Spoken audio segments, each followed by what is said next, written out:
one of the first ways to come to know yourself is to understand that you don't. And that you also don't know the people you love very well, but we'll get to that.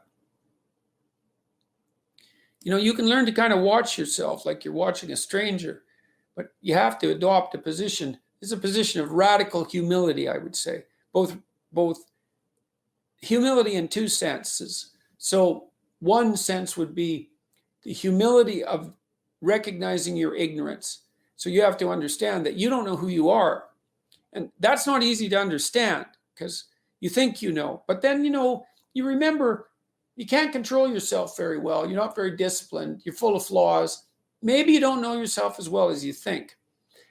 But it's hard to get low enough to understand how deeply it is the case that you are ignorant about who you are. Now, there's an upside to that too, which also is that you're also ignorant about who you could be. And so the discovery of that, is some reward for the horror of determining who you actually are.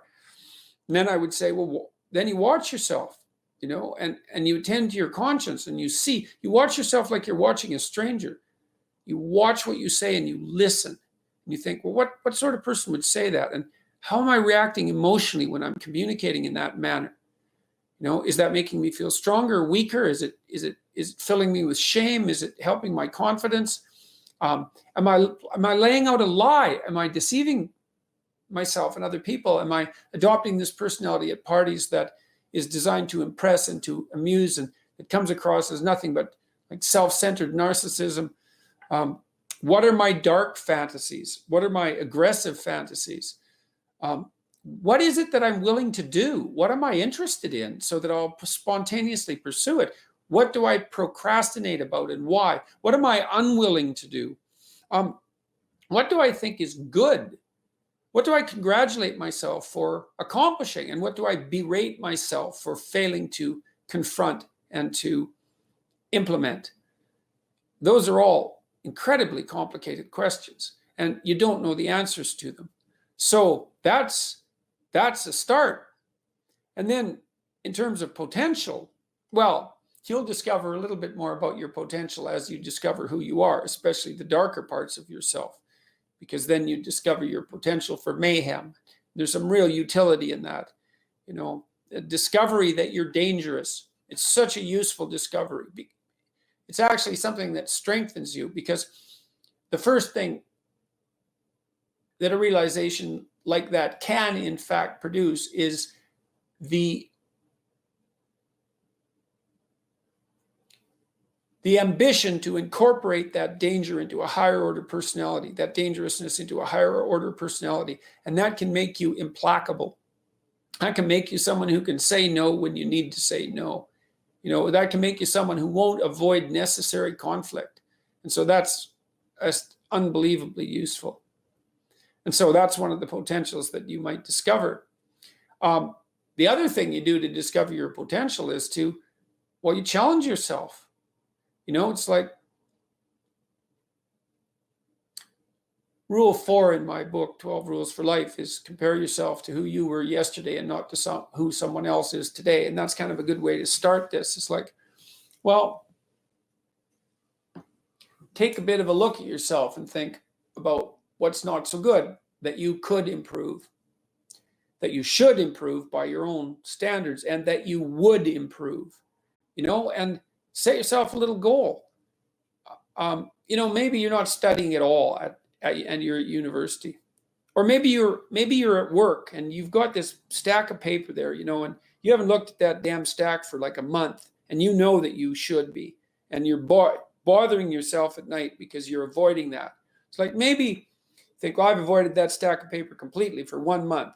I'm quite a coward when it comes to whatever snakes might be hidden in that stack of paper. How about tomorrow I just put that stack of paper in front of me on my desk, and I glance through it for 15 seconds.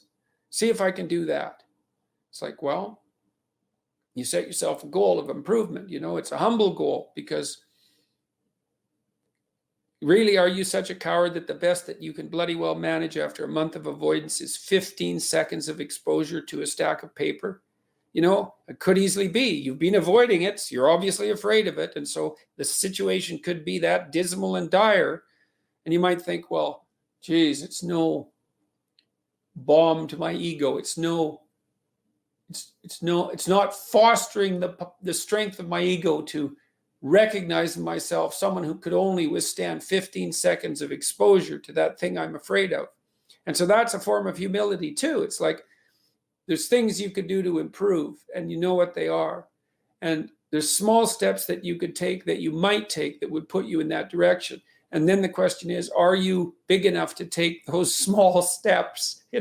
Are you capable of grappling with the fact that you're fundamentally flawed to the point where you have to break things down into almost childlike steps in order to manage them? And the answer to that is, yeah, you are. And that's the lot of, I don't know if it's the lot of everyone.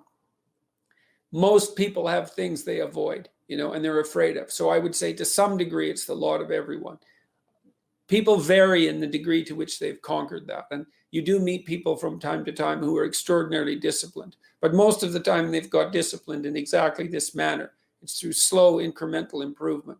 And then you challenge yourself. It's like, well, could I do this? That would be better. And then you find out. And then you think, well, is there something slightly larger and more challenging that I could do that would be better?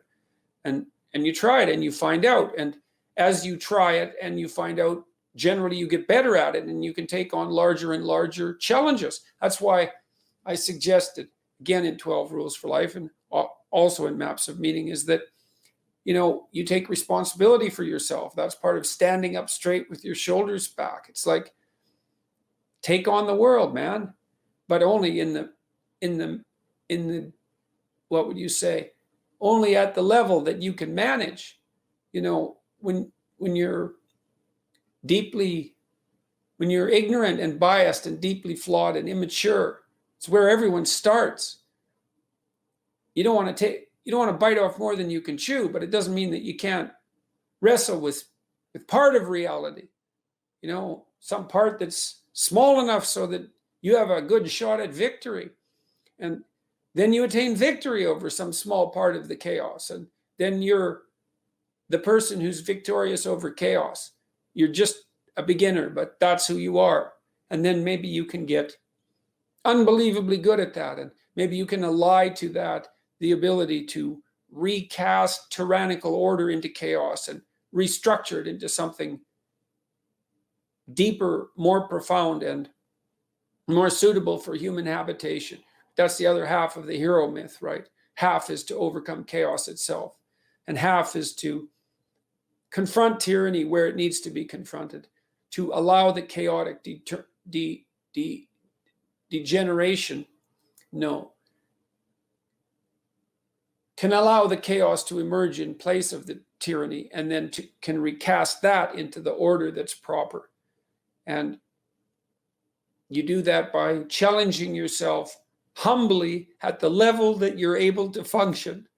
That's right. And you can think of it, it's easier to understand if you think about a child that you're trying to rear properly, and you want to make that child, help that child reveal their highest potential, whatever that is, whatever that means. And what you do is you don't set them a series of impossible tasks in the hope of undermining their self-confidence. You form a relationship with them that is predicated on your interest in their highest mode of being. And then you offer them challenges that are precisely optimized to their ability, right? So they can do them, but they have to stretch. The two elements of their ability would be what they can do and how much they're capable of transforming what they can do. And an optimal challenge stretches you to the end of what you can do, and then into the domain of how you can transform. And so if you love a child, then you set them tasks of that nature, and maybe they have a reasonable chance of success, a 70% chance of success, or an 80% chance of success.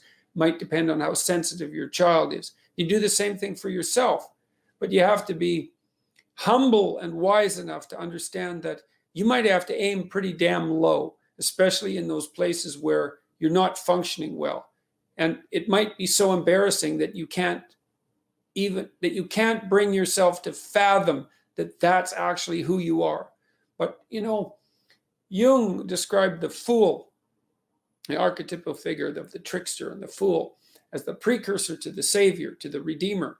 And that's an unbelievable bit of wisdom, because what Jung meant was that to put yourself together, which is to follow the path of redemption, to follow the redeemer, if the redeemer is a type of personality that you could in fact be inhabited by or manifest, then the first steps towards that is to allow yourself to be a fool, right?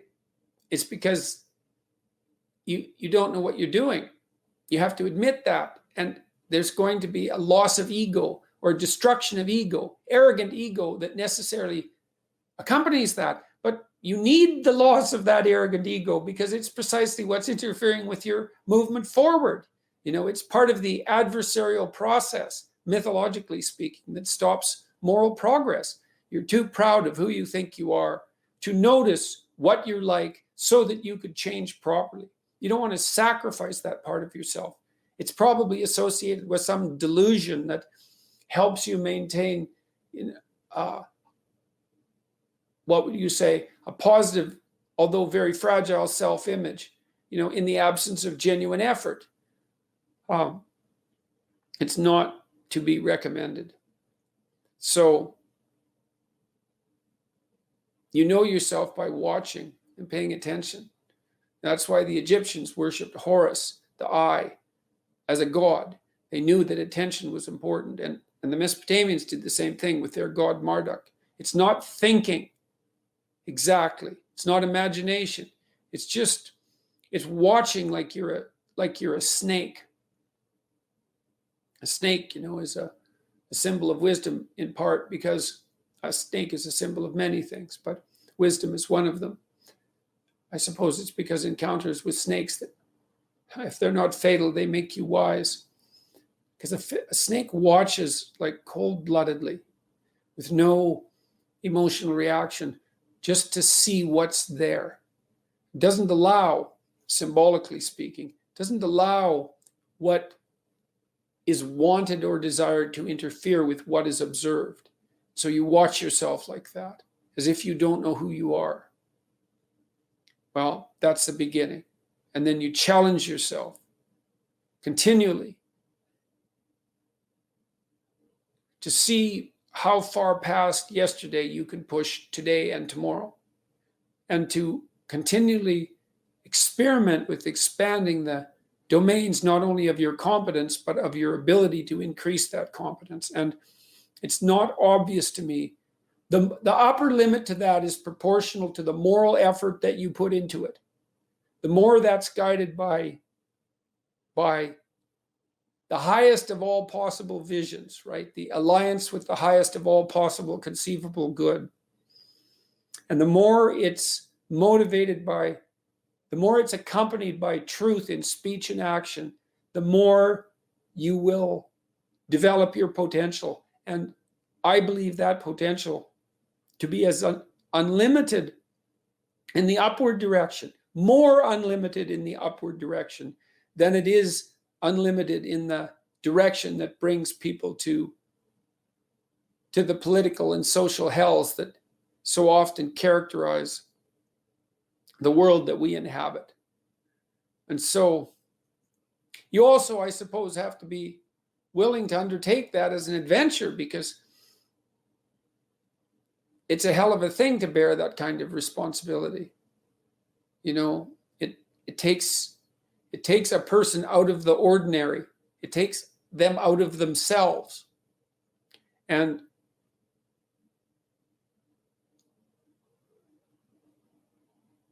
there's an alienation and an isolation that goes along with that, and a great sorrow, all of that together.